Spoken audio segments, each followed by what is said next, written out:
لوگوں نے سفر اور مظفر کے حوالے سے ایک یہ تصور اور کنسپٹ بنا لیا ہے۔ حدیث کے الفاظ جو بیان کیے کہ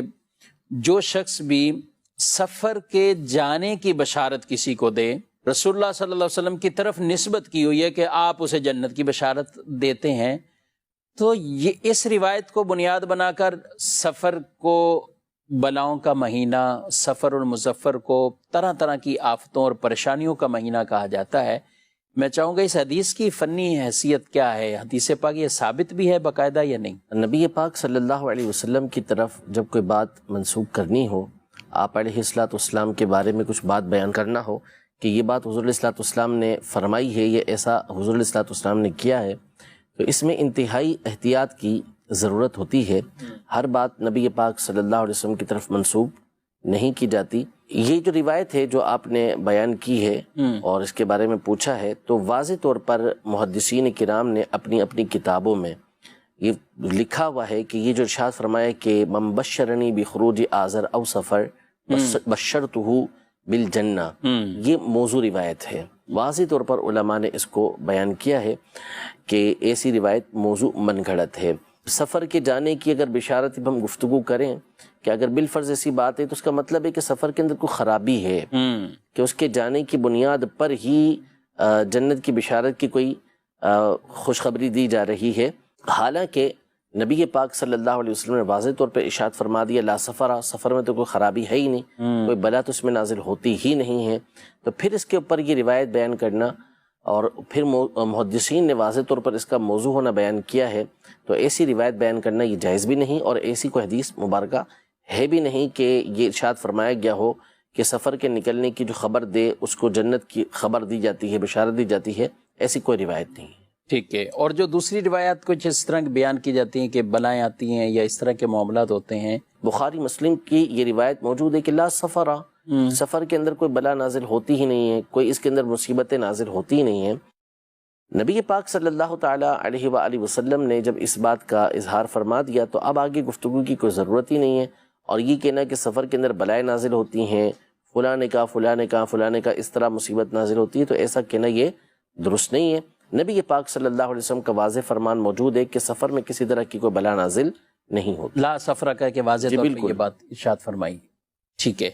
یہ موضوع یعنی من گھڑت روایات کا سلسلہ کب سے شروع ہوا ہے؟ نبی پاک صلی اللہ تعالیٰ علیہ وآلہ وسلم نے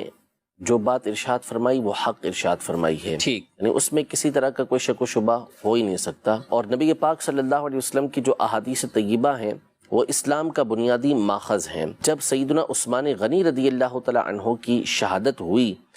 تو اس کے بعد فتنہ کھڑا ہوا، اور کچھ افراد اپنی خواہشات کی پیروی چاہتے تھے اور اسی بنیاد پر اسلام کے اندر اپنا اثر و رسوخ چاہتے تھے، جن میں ایک بڑی تعداد تھی کہ جو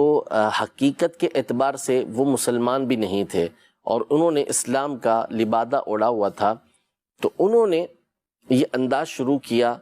کہ مختلف افراد کے بارے میں انہوں نے احادیث طیبہ کو گھڑنا شروع کیا کہ فلاں کی یہ فضیلت، فلاں کی یہ فضیلت، فلاں کی یہ فضیلت، حالانکہ ایسی کوئی فضیلت ان کے بارے میں موجود نہیں تھی، اور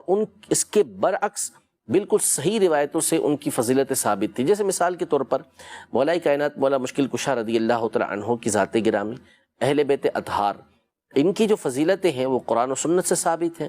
احادیث صحیحہ سے ثابت ہیں، کسی موضوع من گھڑت روایت کی ان کی فضیلت کے لیے کوئی ضرورت نہیں، لیکن اس کے باوجود ان کے فضائل بیان کرنے کے لیے کوئی 3 لاکھ کے قریب حدیثیں گھڑی گئی اللہ کہ ان کی فضیلتیں بیان کی جائے، حالانکہ یہ وہ پاکیزہ نفوس ہیں کہ جو ان چیزوں سے بالکل پاکیزہ ہیں، ان کو اس کی کوئی ضرورت ہی نہیں ہے، مبرہ ہیں اس سے۔ اس کے برعکس بعض ایسے لوگ بھی پیدا ہو گئے کہ جنہوں نے اس کے خلاف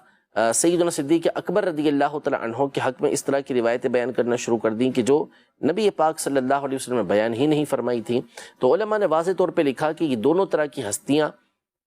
ان لوگوں سے پاک ہیں اور ان لوگوں کی ان کو کوئی حاجت نہیں ہے۔ تو اس زمانے سے یہ حدیثوں کا گھڑا جانا شروع ہوا، لیکن اللہ پاک نے یہ ارشاد فرمایا ہے کہ انا نحن نزلنا الذکر وانا لہ لحافظون، کہ ہم نے اس قرآن کو نازل کیا ہے اور ہم ہی اس کی حفاظت کرنے والے ہیں۔ عبداللہ بن مبارک رحمۃ اللہ تعالی علیہ نے اس آیت سے استدلال کرتے ہوئے یہ ارشاد فرمایا ہے کہ جس طرح اللہ نے قرآن پاک کی حفاظت فرمائی ہے،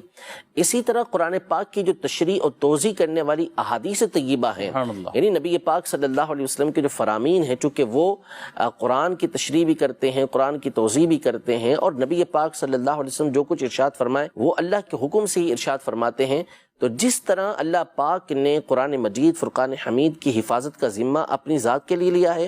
تو اسی طرح اللہ پاک نے ایسے افراد اس امت کے اندر پیدا فرمائے کہ جو ہمیشہ ایسی روایتوں کی نشاندہی کرتے رہے کہ جو لوگوں نے اپنی طرف سے گھڑ لی تھیں۔ نبی پاک صلی اللہ علیہ وسلم نے وہ بات ارشاد ہی نہیں فرمائی تھی، انہوں نے اپنی طرف سے وہ بات نبی پاک صلی اللہ علیہ وسلم کی طرف جب منسوب کی تو اللہ پاک نے ایسے افراد کو پیدا فرمائے کہ جنہوں نے ایک ایک روایت کے بارے میں نشاندہی کر دی کہ یہ روایت نبی پاک صلی اللہ علیہ وسلم کی طرف اس کی نسبت درست نہیں ہے، آپ علیہ الصلوۃ والسلام نے ایسی بات کوئی ارشاد نہیں فرمائی ہے۔